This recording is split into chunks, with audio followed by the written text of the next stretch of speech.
Fala pessoal, tudo bem com vocês? Meu nome é Robert Val, rei do canal Câmera Mais, e hoje eu vou falar sobre um assunto aqui que está na boca do Brasil inteiro: a anistia. Pois é, gente, quais as diferenças para a lei da anistia de 1979 para essa agora de 2025 que está acontecendo agora na atualidade? A lei da anistia no Brasil é a denominação popular dada à lei número 100.683, sancionada pelo presidente João Batista Figueiredo em 28 de agosto de 1979. Após uma ampla mobilização social, ainda durante a ditadura militar, em sua redação original dada pelo projeto de lei número 14 de 1979, já se dizia o seguinte: artigo 1.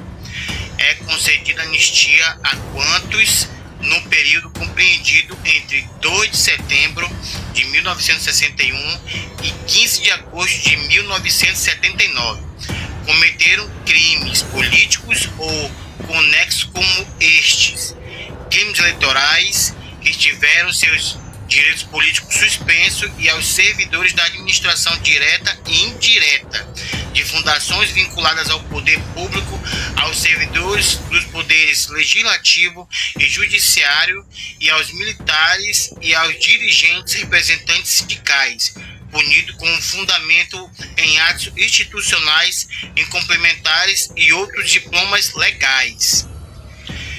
Embora tenha sido a redação original, o trecho final onde se lê, abre aspas, e outros diplomas legais, fecha aspas, foi vetado por orientação do então presidente João Batista Figueiredo, em mensagem apresentada à sessão conjunta do Congresso Nacional em 22 de agosto de 1979. A ditadura militar, em 1969, instaurada no Brasil após a deposição do presidente João Goulart, ampliou ainda mais os seus poderes depois de 1968, com a promulgação do Ato Institucional número 5, que permitiu ao Poder Executivo decretar o recesso do Congresso Nacional, na prática, dissolver o Parlamento. Na primeira metade dos anos 70, surgiu o movimento pela anistia liderado por Terezinha Zerber. Em 1978, foi criado no Rio de Janeiro um Comitê Brasileiro pela Anistia, congregado várias entidades na sociedade civil, como sede na Associação Brasileira de Imprensa. A luta pela anistia aos presos e perseguidos políticos foi protagonizada por estudantes, jornalistas e políticos de oposição. No entanto, no Brasil e no exterior foram formados comitês que reuniram filhos, mães, esposas e amigos de presos políticos para defender uma anistia ampla, geral e irrestrita a todos os brasileiros exilados no período da repressão política. Em junho de 1979, o governo João Batista Figueiredo encaminhou ao Congresso Nacional o seu projeto, que atendia apenas parte dos interesses, porque excluíam os condenados por atentados terroristas e assassinatos. Segundo o seu artigo 1, favorecia também os militares e os responsáveis pela prática de tortura. Em consequência à anistia, houve dezenas de atentados como intuito de intimidar a sociedade, ocorrido entre 1978 a 1981. Foram anos marcados por atentados terroristas praticados por grupos de militares e radicais paramilitares que resistiam à distensão política do Brasil. A abertura política, ainda lenta, vacilava a cada novo atentado terrorista. Em todo o país, multiplicavam-se ligações anônimas com ameaças e falsos alarmes de bomba, que obrigavam a evacuação de prédios inteiros.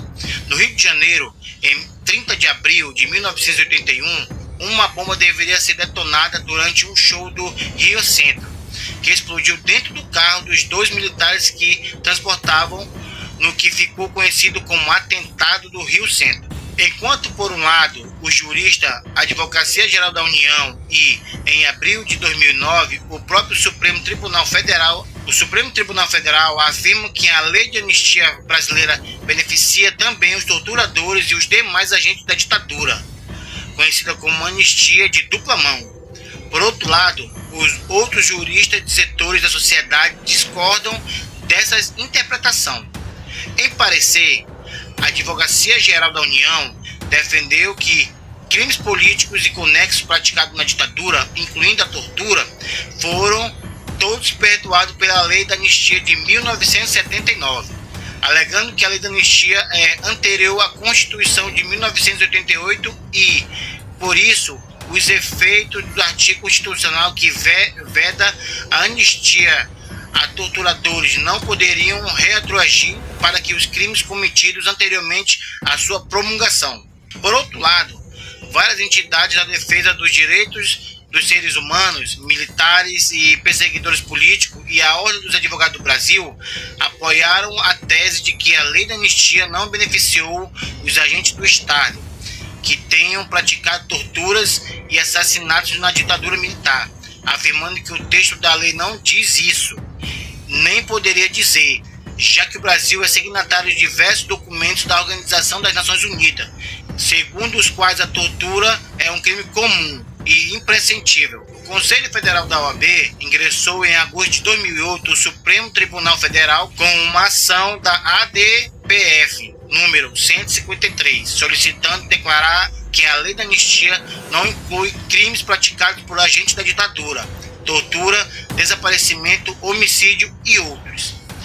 Em 29 de janeiro de 2010, o Procurador-Geral da República, Roberto Gugel, encaminhou ao Supremo Tribunal Federal parecer que se manifesta contrário à revisão da Lei da Anistia. Para ele, a OAB participou ativamente do processo de elaboração da lei, que tinha o objetivo de viabilizar a transição entre regime autoritário militar e o regime democrático atual. Em 29 de abril de 2010, o Supremo rejeitou o pedido da OAB por maioria de 7-2, para não ferir os pactos que conduziam o Brasil à democracia. A Corte Americana de Direitos Humanos condenou o Brasil por abster-se de investigar ou condenar os culpados pelos crimes de desaparecimento forçado, mortes, torturas e prisões de guerreiros do PCdoB, na famosa Guerrilha do Araguaia. Durante os debates do Congresso Nacional para a instalação da Comissão Nacional da Verdade, foram variadas as manifestações contra e a favor dessa comissão. No entanto, na maioria das manifestações, pode-se perceber o tom contrário ao revanchismo, uma ideia que o CNV fosse julgar os torturadores e, assim, romper os pactos políticos que foram a democracia brasileira no pós-ditadura militar. A anistia começou a ser gestada pelo antecessor de Figueiredo, diante da pressão social e dos sinais de que a ditadura desgastada não se sustentava por muito tempo, com medidas que permitiriam a redemocratização no futuro. A anistia estava entre essas medidas.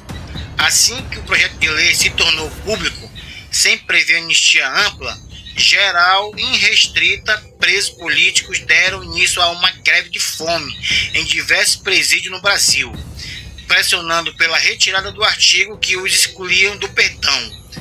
Eles ganharam o apoio dos parlamentares do MDB, um grupo liderado pelo senador Teotônio Vilela, do MDB de Alagoas, percorreu várias penitenciárias e se encontrou com os condenados, dando a voz ao protesto silencioso que eles faziam. Segundo problema grave que havia na Lei da Anistia é que os parlamentares do MDB também tentaram derrubar. Era o perdão aos militares que cometeram abuso em nome do Estado desde que o golpe de 1964, incluindo a tortura e a execução de adversários da ditadura. A lei lhe deu a segurança que jamais seriam punidos e, mais do que isso, nunca sequer se sentariam no banco dos réus. Nesse ponto, a lei era propositalmente obscura, sem citar os militares, dizia que seriam anistiados todos que tivessem cometido crimes conexos, isto é, crimes de qualquer natureza relacionados com crimes políticos ou praticados por motivação política. Os agentes da repressão, assim, estariam amparados sobre o amplo guarda-chuva dos crimes conexos. O projeto teve como relator o deputado Hernani Sátiro, da Arena PB, no governo Marechal Costa e Silva.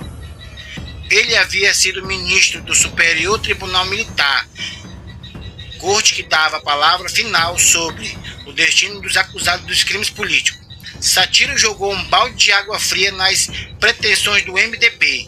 Ele rejeitou todas as emendas que buscavam incluir a anistia aos condenados por terrorismo. O relator também enterrou as tentativas oposicionais de retirar do alcance do perdão os militares que cometeram abuso contra os perseguidos políticos. Em 22 de agosto, os senadores e deputados se reuniram na Câmara para votar o projeto. As galerias estavam repletas de familiares dos perseguidos políticos, que vaiavam os políticos da Arena e aplaudiam os do MDB. A sessão foi tão tensa que quase houve agressão física entre os parlamentares. A pressão popular, porém, não surtiu efeito. No final, em votação simbólica sem contagem de votos, a lei da anistia foi aprovada do jeito que o governo queria. A Arena, afinal, tinha a maioria dos parlamentares, incluindo os chamados senadores biônicos, aqueles que eram escolhidos de forma indireta, não pelo voto do cidadão, para evitar a hegemonia do MDB no Senado. Nos meses seguintes, a própria ditadura liberaria os presos que não haviam sido beneficiados pela lei da anistia. Enquanto uns ganhavam o indulto do presidente Figueiredo, outros tiveram seus processos revisados pelos tribunais militares. A volta dos exilados também foi considerado a parte de uma estratégia. O governo sabia que muitos desses líderes criariam seus próprios partidos que acabariam por pulverizar e enfraquecer a oposição.